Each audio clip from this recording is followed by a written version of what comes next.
చూసాం కదా మరి ఇప్పటివరకు అయితే సీఎం రేవంత్ రెడ్డి గారు ఖైరతాబాద్ గణేశునికి పూజలు నిర్వహించడం జరిగింది. తను ఆరతి సమర్పించిన తర్వాత ప్రసంగించి ఆ ప్రసంగించిన తర్వాత కూడా ప్రసంగం ముగిసిన వెంటనే కూడా ఇక్కడ మరి బృందం కూడా వినాయకుని బృందం కూడా ఇక్కడ ఉన్న వాళ్ళంతా కూడా సంఘం వాళ్ళు దానం నాగేంద్ర గారు వీళ్ళంతా కూడా మరి ముఖ్యమంత్రి రేవంత్ రెడ్డి గారికి వినాయక విగ్రహాన్ని కూడా బహుకరించడం జరిగింది. అలాగే పట్టు వస్త్రాలు బహుకరించడం జరిగింది. ఆ తర్వాత మరి సీఎం రేవంత్ రెడ్డి గారు కూడా మరి ఖైరతాబాద్ గణేశునికి గజమాల సమర్పించారు.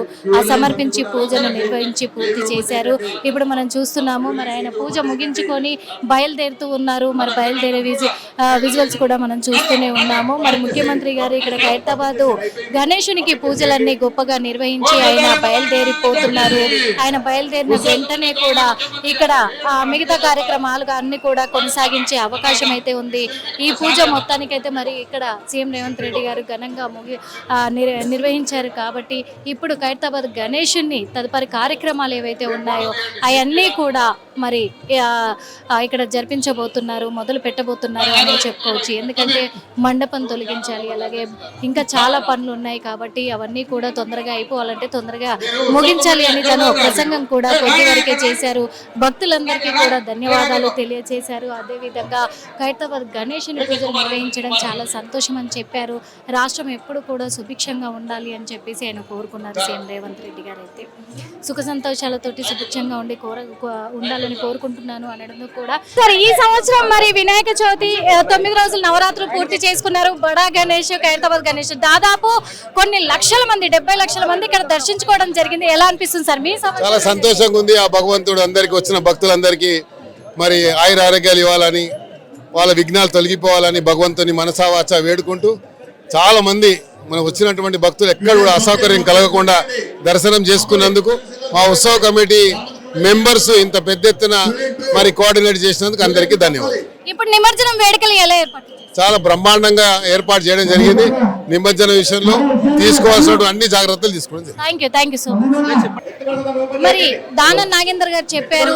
అవును, ఈ సంవత్సరం అయితే గత సంవత్సరం కంటే కూడా ఈ సంవత్సరం మరి వినాయక చవితి ఉత్సవాలు చాలా ఘనంగా కూడా నిర్వహించాము. అంతేకాకుండా ఏర్పాట్లు కూడా చాలా బ్రహ్మాండంగా చేశాము అని చెప్పారు. ఇక ఇప్పుడైతే మరి అన్ని కార్యక్రమాలు ముగించుకున్న తర్వాత కూడా ఇప్పుడైతే మరి బారికేడ్లను కూడా మొత్తం పైన మనకు కనిపిస్తూ ఉన్నాయి కదా, గోపురాన్ని కూడా మొత్తము తొలగించేస్తారు. ఆ షెడ్లన్నీ కూడా తీసేసి అన్ని కూడా ఏర్పాట్లు ఎక్కడికక్కడ కూడా ఈ భక్తుల రద్దీ కూడా ఇక్కడ ముగియనుందని చెప్పొచ్చు. ఎందుకంటే భక్తులకు ఇంకా ఇక్కడికి ఇప్పుడు మధ్యాహ్నం 3 గంటల సమయం నుంచి కూడా భక్తుల రద్దీని కూడా నిలిపివేయబోతున్నారు. ఎక్కడికక్కడ కూడా భక్తులు ఇక్కడికి రాకుండా చేసి రేపు ఉదయమే 6 గంటలకు మరి ఇక్కడ నుంచి బడా గణేశుని శోభయాత్ర మొదలవుతుంది. కాబట్టి ఏర్పాట్లన్నీ ఘనంగా నిర్వహించారు.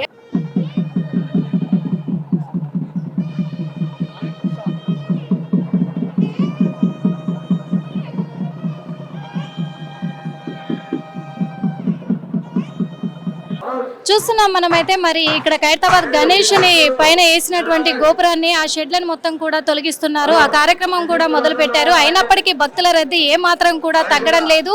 చాలా క్రౌడ్ కూడా ఇక్కడ పెరిగిపోయింది అని చెప్పుకోవచ్చు. మరి పోలీసులు వాళ్ళు అలర్ట్మెంట్ ఇస్తున్నప్పటికీ కూడా ఎవ్వరు కూడా ఆగడం లేదు. ఎందుకంటే భక్తులు ఇక్కడికి రాకూడదు అని చెప్పేసి అనౌన్స్మెంట్లు వింటూనే ఉన్నాము. మరి మొత్తానికైతే తొలగించే కార్యక్రమం అయితే మొదలు పెట్టారు. ఇక ఇక్కడ ట్రాలీని కూడా మరి ఇక్కడ నుంచి ఖైరతాబాద్ గణేశుని ఇక్కడ నుంచి తరలించే ట్రాలీని కూడా వైజాగ్ నుంచి పిలిపించినట్టుగా తెలుస్తుంది. వైజాగ్ నుంచి తెప్పించి దానిపైన కూడా మరి ఇక్కడ శోభయాత్ర కంటిన్యూ చేస్తారు. అదే కాకుండా రాత్రి 12 గంటల సమయంలో, ఈ రోజు రాత్రి 12 గంటల సమయానికి కలశం పూజ అయితే నిర్వహించబోతున్నారు. మరి కలశం పూజ పూర్తయిన తర్వాత రేపు ఉదయము మరి 6 గంటల సమయంలో మళ్ళీ పూజా కార్యక్రమాలు నిర్వహించి అప్పుడు మరి గణనాథుని శోభయాత్ర కొనసాగించబోతున్నారు అనేది కూడా తెలుస్తూ ఉంది. అగో మనం పైన చూస్తూ ఉన్నాము, షెడ్లను ఎక్కడికక్కడ కూడా తొలగించే కార్యక్రమం అయితే మరి జరుగుతూనే ఉంది. ఇక్కడ ఆ షెడ్లను తొలగించిన తర్వాత మొత్తం రైలింగ్ ఏదైతే ఉందో ఆ రైలింగ్స్ అన్నిటిని కూడా తొలగిస్తూ ఉంటారు. కానీ ఇక్కడ భక్తులు తిరుగుతూ ఉంటే వాళ్ళ మీద పడే అవకాశం కూడా ఉంది. కాబట్టి ఎక్కడికక్కడ భక్తులను తరలిస్తూ ఉన్నారు. ఎందుకంటే వీలైనంత తొందరగా ఇక్కడ నుంచి వెళ్ళిపోవాలి అని కూడా చెప్తూ ఉన్నారు. కాబట్టి చూడండి, అంటే వాళ్ళు కూడా భక్తులు మాత్రము ఇక్కడ దర్శనాన్ని నిమిత్తం అయితే రావడం జరిగింది. కానీ ఇక్కడ ఇంకా పెరుగుతూనే ఉంది. ఇక్కడ చూస్తున్నట్లయితే వీళ్ళందరినీ వెళ్ళిపోమని చెప్తున్నప్పటికీ కూడా గణేషుని దర్శనం కోసం తరలి వచ్చారు. కానీ ఇదంతా తొలగించి అర్ధరాత్రి కలశం పూజ నిర్వహించి రేపు ఉదయం పూజా కార్యక్రమాలు ముగించుకొని మరి తర్వాత నిమజ్జన నిమిత్తము శోభయాత్రను కొనసాగించబోతున్నాడు. 2025వ సంవత్సరంలో మరి ఖైరతాబాద్ గణేశుడు అని కూడా చెప్పుకోవచ్చు. కెమెరామెన్ అరవింద్తో నిర్మల, హిట్ టీవీ యాప్. ఇందులో short news, live news, entertainment shows, movies, digital magazines తో పాటు మీ జిల్లా వార్తలను కూడా ఫ్రీగా చూడొచ్చు. ఇంకెందుకు ఆలస్యం, వెంటనే హిట్ టీవీ యాప్ ని డౌన్లోడ్ చేసుకుని ఫ్రీగా ఎంటర్టైన్మెంట్ పొందండి. Hit TV app. Hit TV app. Please download hit TV app. Hit TV app ని ఫ్రీగా డౌన్లోడ్ చేసుకుని ఎంజాయ్ చేయండి. మీకు నచ్చిన ఎంటర్టైన్మెంట్ కోసం హిట్ టీవీ యాప్ ని ఫ్రీగా డౌన్లోడ్ చేసుకుని ఎంజాయ్ చేయండి. హిట్ టీవీ యాప్ ని డౌన్లోడ్ చేసుకుని ఆస్వాదించండి, ఆశీర్వదించండి. ఇంతమంది సెలబ్రిటీలు హిట్ టీవీ యాప్ ని డౌన్లోడ్ చేసుకోండి అని చెప్తున్నారంటే ఎంత మంచి యాప్ ఆలోచించండి. అమెరికా అమెరికా అమెరికా అమెరికాలో చదవాలనుకునే వాళ్ళకి విశ్వసనీయమైన పేరు మన శౌర్య కన్సల్టెన్సీ. UK లో 1 year masters, UK లో 1 year masters, 2 years work permit up to 5 years visa. Contact Saurya Consultancy. Contact 89851 89851.